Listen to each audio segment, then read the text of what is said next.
The following program sponsored by Adams Financial Concepts.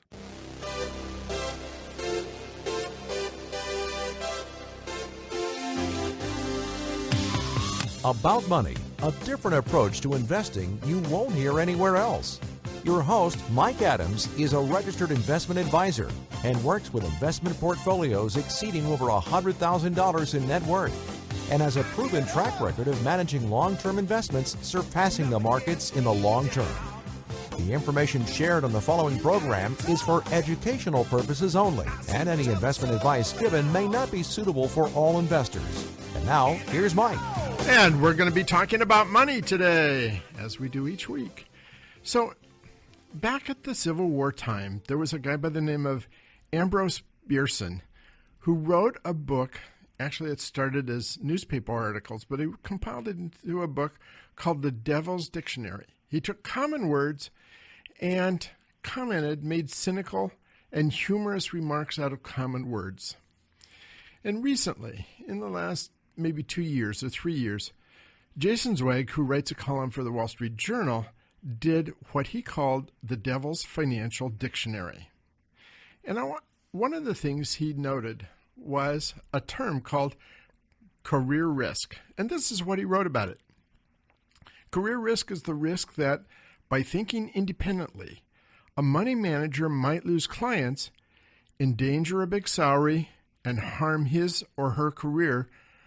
For money managers, that's the only risk that matters. When professional investors are right, no one will ask why.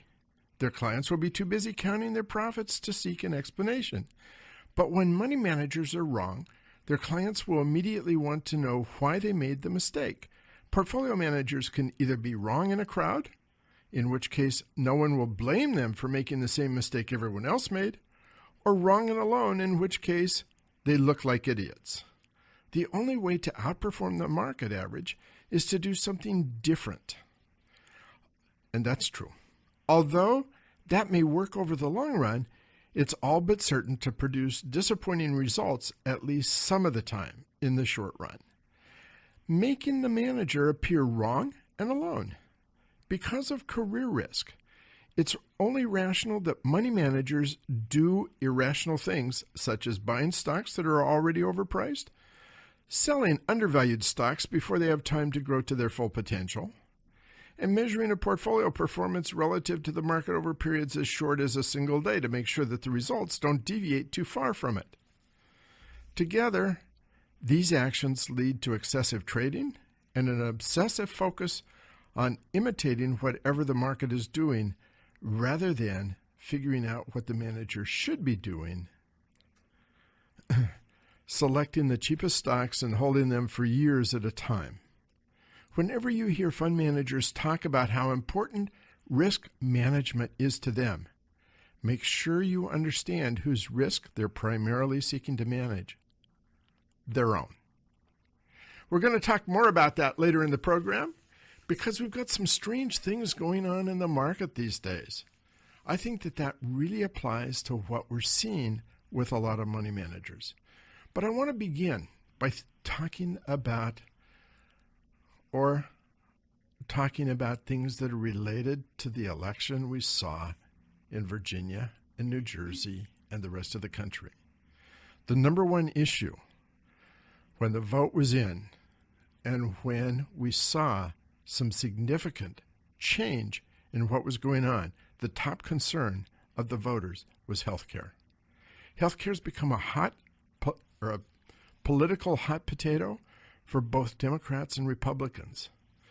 But the question is, what are the facts?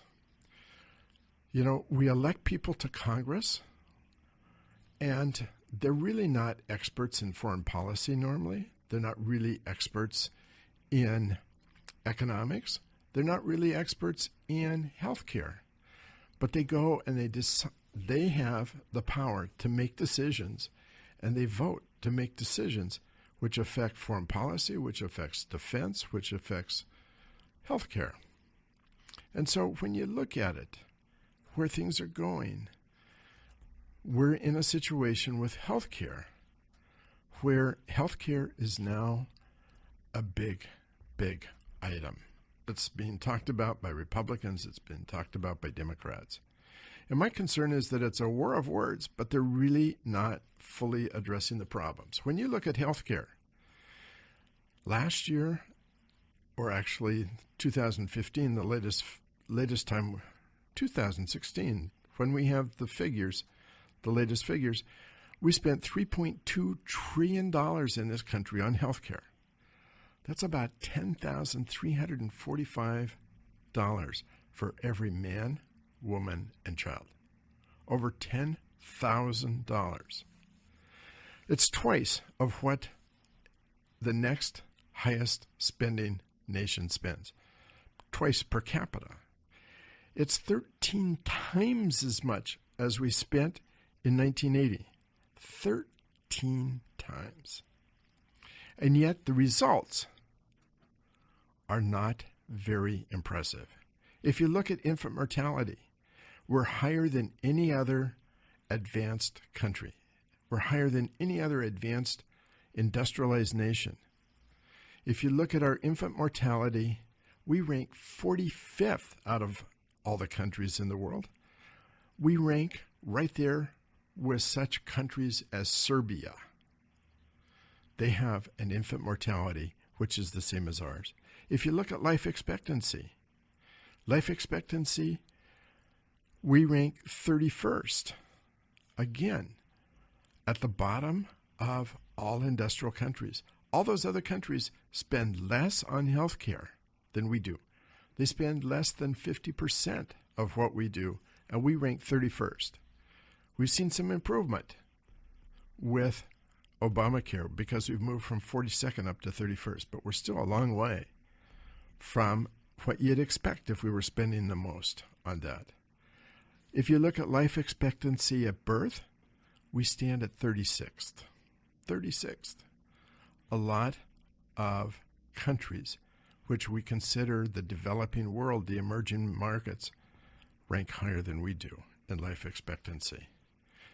On the other hand, since 2010, we're up from 50th. So there's some progress being made.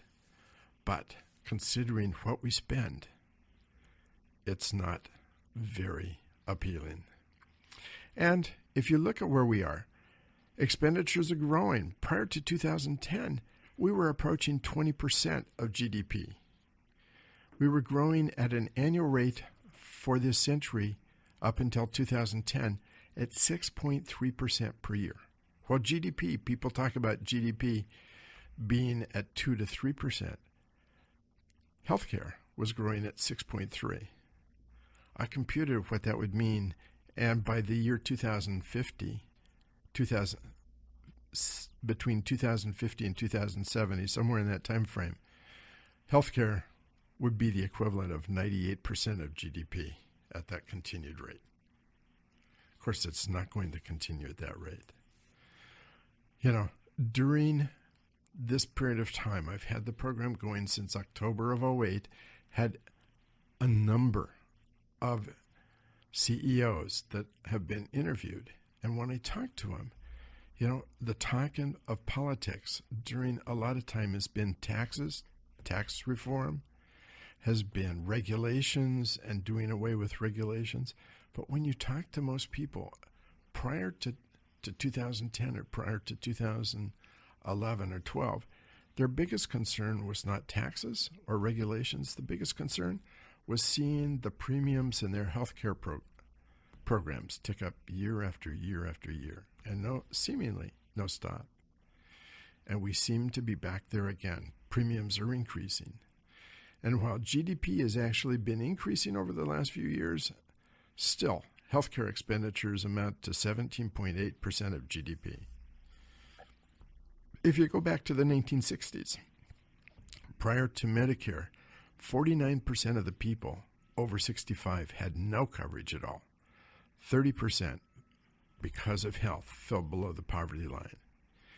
Medicare came, it was financed by a payroll tax, they built a fund, but it's running a deficit. And if you look at Medicaid is running a significant deficit, which is getting worse and worse.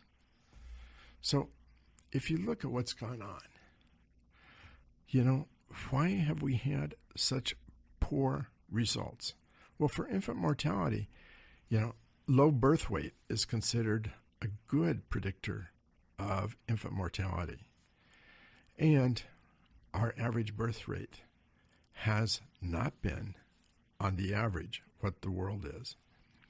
If you look at the uninsured, the number of uninsured, for a long time, we've had 14 to 20% of our young people, of our country, that were uninsured. And so what they do, instead of prenatal care and doing all the things that are needed during a pregnancy, is they wait until there's a problem and they go to the emergency ward.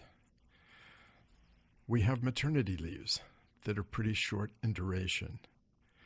And it's the poor care during and before pregnancy which has had a significant factor.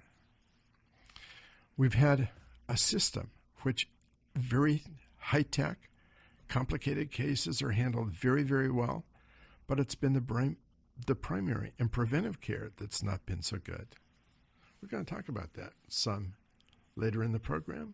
My guest today has a lot to say about some of the chronic things. But that's coming later in the program. We're coming to a break, and we've got more to talk about this.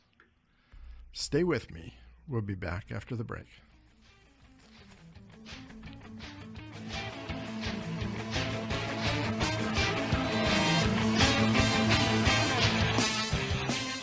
About Money with Mike Adams will resume in a moment on Business Radio 1300 KKOL.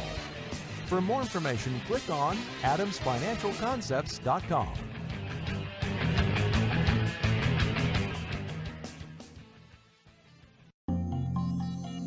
Did you know the 20-year annualized S&P return was 8.19%, while the 20-year annualized return for the average equity mutual fund investor was just 4.67%? That's a gap of 3.52%. It doesn't sound like much now, but it could mean the difference between retiring in comfort and running out of money. For some seniors, a gap that large could cost them hundreds of thousands of dollars and cut their retirement short. Don't run out of money. Call Mike Adams of Adams Financial Concepts today, 206-903-1019, and learn more about how you can, 1, create wealth for retirement, and 2, protect yourself from running out of money. Adams Financial Concepts specializes in creating and maintaining wealth. Call today, 206-903-1019, or log on to adamsfinancialconcepts.com. That's adamsfinancialconcepts.com. 9580.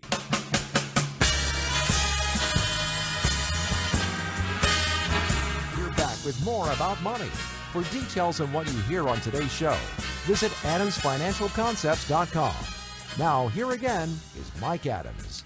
So I've been talking about healthcare and the impact of healthcare being almost 20%, approaching 20% of GDP. It's a very significant issue, and dealing with it is going to be something that will have to happen. It's not a question of putting it on the back burner or not getting things done. We have to deal with it. Congress will have to deal with it. It's such a huge issue. And here's the situation with healthcare. This is why it's so very difficult to handle.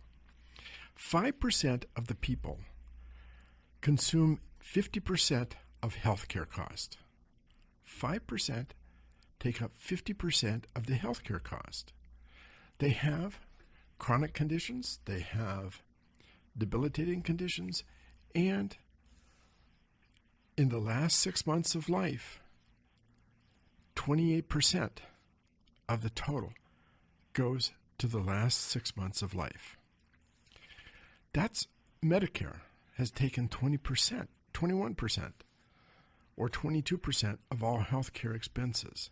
So that's the issue of where the money is going. So to offset that, to keep the premiums down, you need young, healthy people paying into the system to offset the huge expense that's going to those who consume the healthcare budget. In some ways, you can think of it like fire insurance. You hope you never need it. You continue to pay to cover your home or your condo or whatever, but you hope that you'll never need that. You know, the healthy premiums go to cover the high end. You know, the way the individual mandate, which has become such a controversial thing, is the way in which Obamacare envisioned getting young people and healthy people to pay the premiums, which in effect lower the premiums for those who are the 5% consuming the 50%. Now, prior to Obamacare, Congress is now discussing some of the same things. When we hear replace and repeal and replace, they're talking about the same things. One of the things that are done for that 50% that consumes, or the 5% that consume 50%, is to set up high-risk pools. 35 states had high-risk pools before.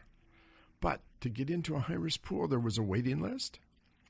Premiums were up to 250% higher than an average premium. Some had deductibles of as high as $25,000 per year, and they had coverage as low as $75,000 per year. Now, if you've had any healthcare problems or known people with healthcare issues, that doesn't cover very much.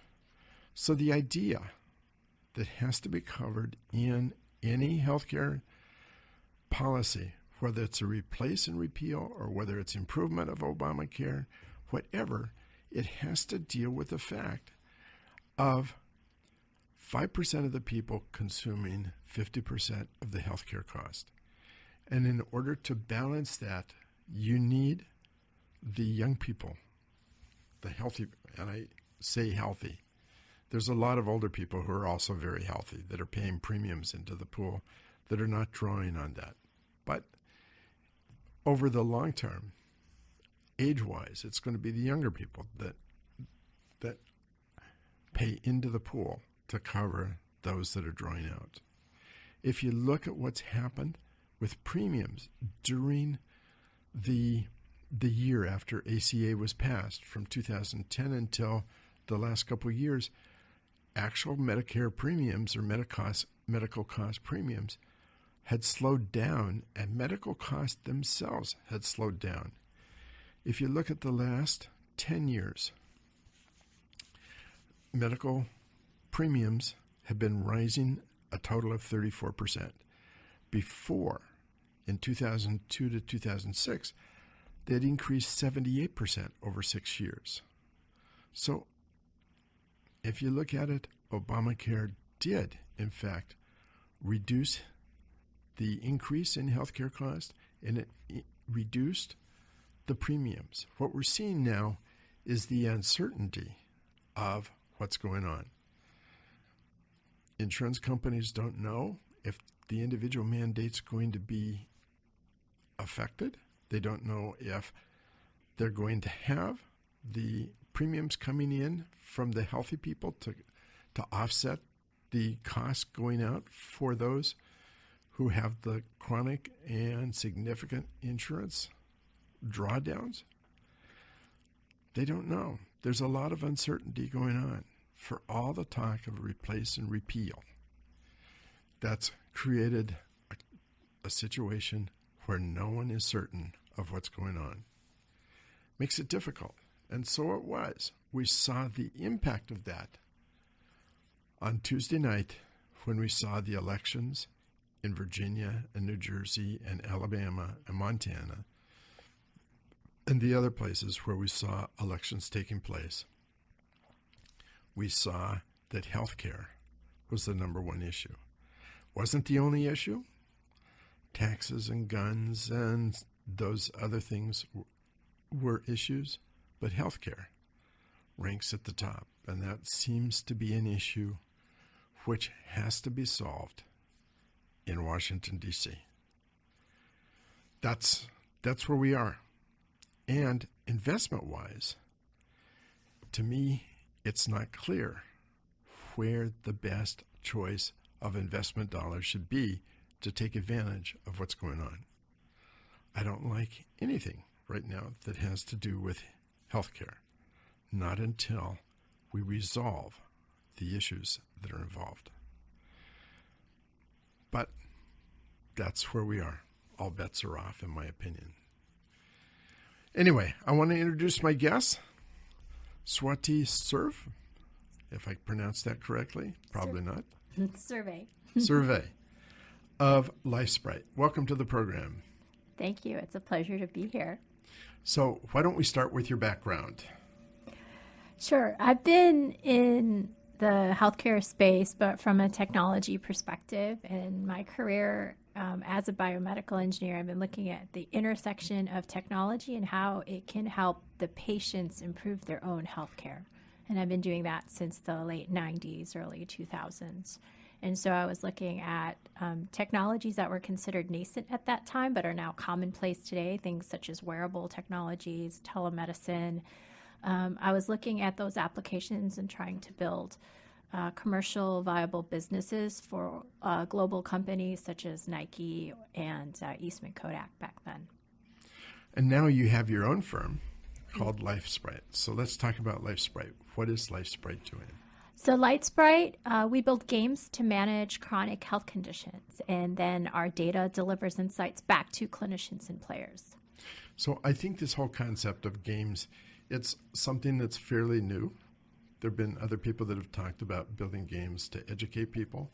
But let's talk a little bit about this idea of a game, because it's not like Monopoly. It's not something that's just a board game or a card game. This is something which is very different than that. So let's why don't you explain what you mean by a game? Sure. In the healthcare arena, this notion of gamification has been around for a while, and that concept has been applied in a lot of industries. And it's a subtle but important distinction when you're building a game. So gamification is when you're taking gaming elements like progress bars, leaderboards, badges. People are very familiar with those gaming mechanics, and they're applied in a non-game setting. But a game, just like Monopoly or cards or any video game, has an objective. It has a beginning, it has a middle, it has an end. There may be characters that are involved. There's a story that's involved, and that's the main difference. And we're one of the few companies that are commercializing technologies and specifically gaming in the healthcare arena. And the idea there is that when you have a full-scale game that's an experience for a player, they're going to be more naturally motivated to play the game, and as a result, take on certain actions. And in this case, what we're trying to do is encourage actions that are good for them or that improve their health. So what kind of patients are using this game? What medical? Sure. Condition? So our first game is called Cinesprite, and we're in the behavioral health space. And Cinesprite helps people who have stress, anxiety, and depression. The game itself, there's a protagonist called Socks the Fox. In gaming speak, it is a player-driven world exploration game, and players learn evidence-based proven techniques that are based in cognitive behavioral therapy. There's also mindfulness strategies we teach and encourage physical activity and other range of known actions that help people manage stress, anxiety, and depression in that gaming format. And as they practice those, they help Socks become a Zen master. So we're going to come back and talk about some of the terminology, because I think the terminology is certainly familiar to you, but it's not going to be familiar with a lot of our listeners. So we're going to come back and talk about what that is and what that means. But we're coming to a commercial break, so we'll come back right after this commercial break. Don't go away. If you haven't heard all of the programs, you can find them on YouTube. You can find podcasts on our website, adamsfinancialconcepts.com. You can also sign up by sending us an email for an e-letter that we send out on an irregular basis, but probably about once a month or so. You can like us on About Money on Facebook. You can follow us on Twitter, About Money on Twitter. And as we talk, we are tweeting. We'll be right back after this commercial break.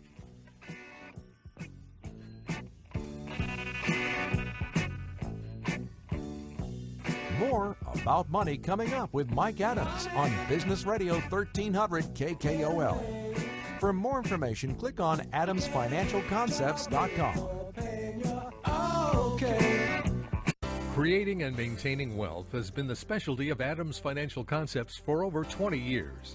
Every portfolio managed by Adams Financial Concepts is customized to fit each particular client's objectives and risk tolerance. The client's interest always comes first in portfolio decisions. Call Mike Adams today at 206-903-1019 or log on to adamsfinancialconcepts.com to check out their AFC performance. They welcome your review. That's adamsfinancialconcepts.com. Now we return to About Money. There's more information waiting for you at adamsfinancialconcepts.com. Here again is your host, Mike Adams. So I'm here with Swati Survey, who is the founder of Life Sprite. And they're a company that we learned gamifies the thing for chronic conditions, if I can say it that way. So you mentioned that there's rewards for achieving certain goals. So something that we deal with in life on a normal basis. So these are what kind of rewards? So in this particular experience, the reward is really to help a player discover more about themselves. So the game itself, as I mentioned, with socks, you're trying to help socks become a Zen master. And so these techniques that you're learning are things like journaling, you're practicing breathing exercises, you're meditating. These are all exercises that are designed to help someone build self-awareness. So the rewards are such that they promote and encourage further self-discovery. So one of the things that as part of the experience is in the meditation is after a player gets done meditating, they get to create paintings. And the way we create the paintings is we ask the player, how are they feeling? And so they select some words, and then a painting gets created. There are different styles of paintings, but in order to get the different styles of paintings, they have to answer questions that the clinician would send them. And then they get different styles of brushes that allows them to increase the style of paintings that they can create. So that's an example of a reward. Another part. So you mentioned the clinician, and I want to come to that because I think that's a crucial part of this. Is for many people as they're going through some of these stress times, depression times, they see somebody on a weekly basis or a biweekly or a monthly basis. But at the time they're going through one of these phases where they're getting depressed or having a panic attack or whatever, could be days different. What they have with a clinician is, what I understand from what you're telling me, is the clinician has access to that information almost at the same time that the patient does. Yes, and that's one of the unique aspects of what we do is quite often there are a lot of apps that will help you with stress management today even. And yet there are very few that will have the capability for the player activity to be viewed by a clinician or a doctor, which is why we're the only video game today which is recommended by clinics. Because we track the player activity, we track all the data that the player enters. And so what happens is and we are quite often used at points where players are at a real point of crisis in their life. And typically what happens is they may have a panic attack, they're literally about to get kicked out of a facility, and then they may not even remember what kind of incident they had, and so they wouldn't even be able to tell their either primary care or their counselor or their psychiatrist because they themselves don't remember. But because we've been passively monitoring and tracking the activity, we'd be able to give that information back to the clinician through the dashboards that we have. And so it's almost an immediate reaction to figure out, from the standpoint of the clinician, what's the triggering event and what kind of things trigger a certain reaction, and to give the skills to the patient to deal with triggering events. Correct. And up until now, it's been very difficult to even have those kinds of conversations because the information just wasn't even available. So not only are we providing a tool for the patient, but it's also very critical, especially with chronic conditions and managing them. Your best chance of success with those is when you involve a clinician. Yet so many solutions and healthcare solutions just don't do that. Okay, so we've talked about that. Tell us about Socks the Fox, or Fox the Socks. Well, Socks is a companion for the player, and Socks has a very important role for the player. And that's because quite often technology is very cold and unapproachable and sterile. And even some of the solutions that are out there today, very beautifully done, but they're almost intimidating through their perfection. And Socks is just in many ways like a player, like the player themselves, but Socks is just a little bit further along in the journey. So Socks is still in a learning mode. And that's one of the things when people are trying to manage a chronic condition, quite often they themselves are not experts. And so Socks plays a very important role emotionally as well, because one of the things that through Socks, what we can do is address the emotional needs of a player, which quite often with many solutions, while they may be very efficient and practical, they forget one important factor, which is the player's emotional state. And that is a crucial factor in wellness, is the emotional state. Yes, and in fact, that's why I started this company, because as a biomedical engineer and working on this stuff for over a decade now at this point, what I kept running across is it's not a technology problem. It's an individual motivational issue. And when you look at what really truly drives people, it's emotions and generally doing things for others, not for themselves. And that's another reason why Socks is so important, because the player is trying to help someone. It's giving them a sense of purpose in the game. And quite often, part of depression and anxiety and behavioral health challenges is a lack of purpose.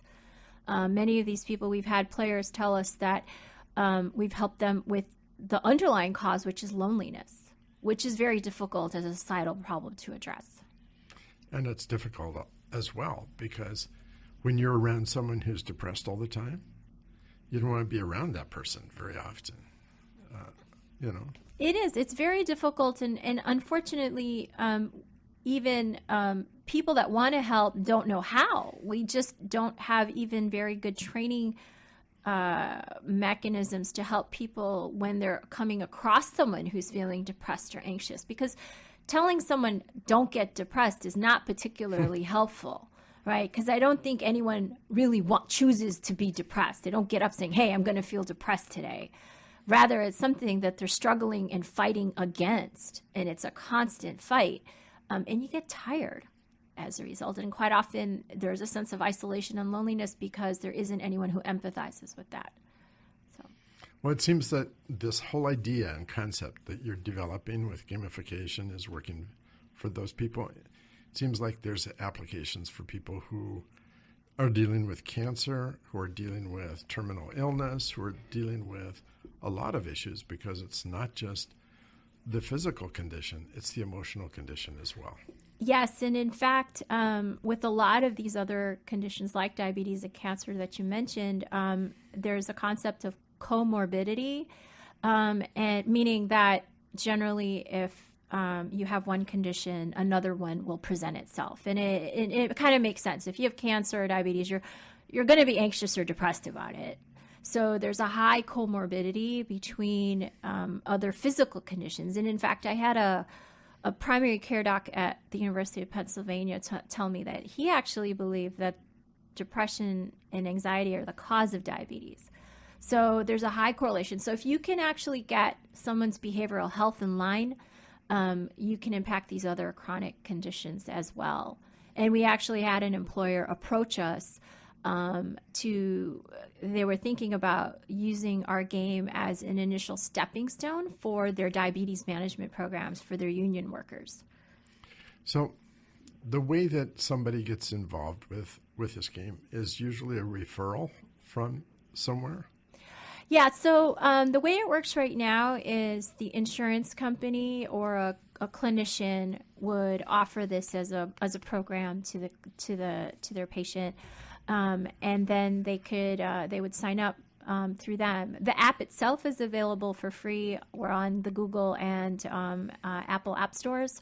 The app itself is free. It's part of our social mission to make sure everybody does have access to treatment. But in terms of where the real value is and where we think we can really make a big impact is providing that information back to the clinician as well as the players. And we believe you need to work within the healthcare system to do that. And so if someone wanted to find this on Google app or Apple, how would they find it? You could find it under Cinasprite, Sinasprite, Cinasprite. That's the name of the game. Spell it again. Sinasprite. Thanks Thank you. very much. Thank you. It's a tremendous thing and a big help. And as we go through this whole process with healthcare, things like this game are going to be very, very positive for dealing with that. Yes, and in fact, we're the first video game to win a Surgeon General Award for our work with the military. Well, that's congratulations. So, thanks for being on the program. We're going to shift. We're coming up to a commercial break, but I've got a lot to talk about. I've got a story to tell, one that Ben Graham told about 40 years ago that illustrates why investment professionals behave as they do. That's coming up right after the commercial break. So don't go away. We will be with you. And if you missed part of this program, you'll find a podcast on adamsfinancialconcepts.com. Hang on, don't go away. We've got so much more to cover and so little time to do it in. Be right back.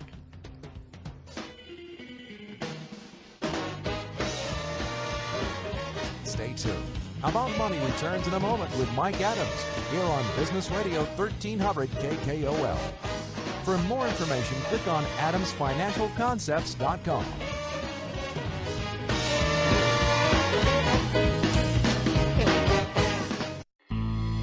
How do you picture retirement? House on the beach, small farm in the country, traveling the world with your spouse. The one thing you don't picture is running out of money. Retirement dreams are shattered all too often by poor investment choices, sending many retirees back to work. If you think the job market is tough now, try entering it after you've retired. Don't run out of money. Start planning now. Call Mike Adams of Adams Financial Concepts today at 206-903-1019 and learn more about how you can create wealth for retirement and probably, most importantly, protect yourself from running out of money. Adams Financial Concepts specializes in creating and maintaining wealth. Call today, 206-903-1019, or log on to adamsfinancialconcepts.com. That's adamsfinancialconcepts.com.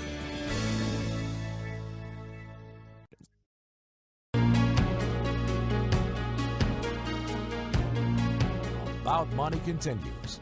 Remember the website adamsfinancialconcepts.com. Here's Mike. So Ben Graham was one of the people that people talk about a long time, an investor that grew out of the 1930s. Value investing goes back to Ben Graham times. And he told a story about 40 years ago that illustrates why investment professionals behave as they do. It's a story about an oil prospector who dies and is moving to his heavenly reward, and he's met by St. Peter with really bad news. St. Peter says, you're qualified for residence in heaven, but as you can see, the compound reserved for oil men is packed. There's no way to squeeze you in. So after thinking for a moment, the prospector asked if he might say just 4 words to the present occupants. So that seemed harmless to St. Peter. So St. Peter said, okay. So the prospector cupped his hands and he yelled out, "Oil discovered in hell." And immediately the gate to the compound swung open and all the oilmen marched out, headed for hell. Impressed, St. Peter said, "There's no one here." He invited the prospector to move in and make himself comfortable. But the prospector paused and said, "No. I think I'll go along with the rest of the boys. There might be some truth to that rumor at all." I've been talking on and off over the last couple of years about this market being a kids market. Mark Hurlburt mentioned it at one of the conferences. He talked about Adam Smith and the money game. Adam Smith wrote a book called The Money Game some years ago. He was writing it about the 1960s, and he created a fictional character he called the Great Winfield, who exploited kids markets by only hiring investment managers who were not yet 30 years of age. And he said, "The strength of my kids is that they are too young to remember anything bad, and they are making so much money they feel invincible. Now you know, and I know, that one day the orchestra will stop playing and the wind will rattle through the broken window panes, and the anticipation of this freezes the rest of us who are old enough to remember." If you look at the mutual fund managers and many of the money managers who exist today, they are right around 30 years of age, early 30s, late 20s. They're at the age where they don't remember going through 2007, 2008. They were in high school. They were just in college. So a lot of us are older. We remember what that was like. Financial advisors got burned. Clients got hurt. Experienced financial advisors tend today to stay away from a lot of that risk. But as memories fade, they begin to think about what can be done. Until you go through that kind of an experience that we went through in the Great Recession, you can read about it, but you don't have the emotional feel. You don't know what it is like to know that your business could go under, that you could be bankrupt.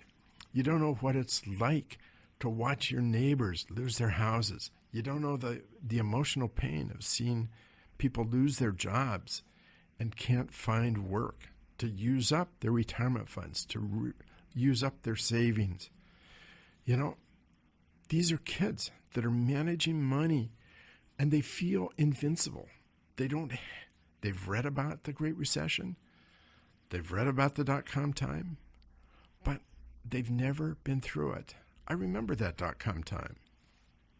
I remember going through that time where it was crazy valuations, where people talked not about revenues, not about earnings, not about book value, but they talked about page hits. They talked about real estate. Not real estate like where buildings are, but the real estate on a computer screen. How much of a computer screen somebody had. Business plans were 1 and 2 pages long. Valuations got crazy. But it was a time when you had a lot of young people. So we exist in this market today, which is living on fear and greed, and mostly on fear. There's a lot of fear of a lot of what's going on. The stock market tends to climb a wall of worry, by the way. One evidence of the whole thing, and I return to the Devil's Financial Dictionary by Jason Zweig. He writes and defines an earning surprise. What is an earning surprise? And he defines it as an outcome regarded as astounding on Wall Street, even though it's merely the result of a force known to the rest of us and the rest of the world as reality.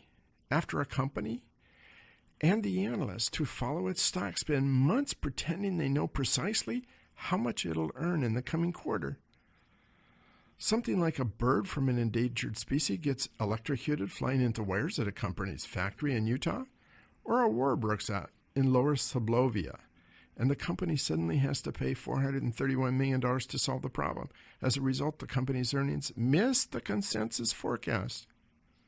Often an earnings surprise that's only 1 penny per share, short of expectations, can cause a stock to lose 20% or more in a few seconds.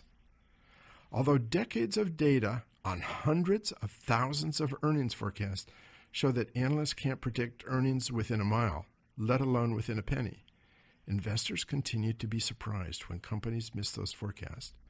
And not just investors, but money managers. And that's the biggest surprise of all. I started and licensed in 1986, and we didn't see the kind of drops we see today. Companies missed earnings. You look to see why, you look to see the reasons, but you didn't get a big sell-off unless there were some reasons that seemed to portend in the future the company was going to struggle. They had a new competitor, which took away some of the market share. They had increases in raw materials, which were going to affect their profitability. You began to deal with it. But today, in today's world, we're seeing more and more of the misses causing stocks to drop 10, 15, or 20%. And one of the reasons is we're seeing more and more of what we call the momentum investors. You know, almost half of financial advisors are using strategies which are based on technical analysis. They're trying to guess which way the market's going to go. It was a time when most people were fundamental. They looked at how stocks were going to perform, how things were going to perform. That's begun to change. And many financial advisors don't even use their own information. They just blindly take the information that's handed to them in a research report and regurgitate that to their clients. Or they use money managers who are those 30-year-olds. You know, there was a book that was written, where are the brokers' yachts, you know, where are the customers' yachts? It's a time in which financial advisors are relying on other people, and those money managers they're relying on are very often 20 or 30 years their junior, who have lived far less than they have, and yet they rely 100%. It's a situation which is really different from where I got in, and something that begins to explain what I do that's very different. But that wraps us up for today. I will be back next Thursday when we will again be talking about money. If you don't hear me on Thursday, you can hear me on Friday at the same hour, 3 to 4. You can hear me on Saturdays at 6 p.m. If you really love me, you can listen to me all 3 times during the week. Probably not. Anyway, have a very great weekend, and I will be back next week.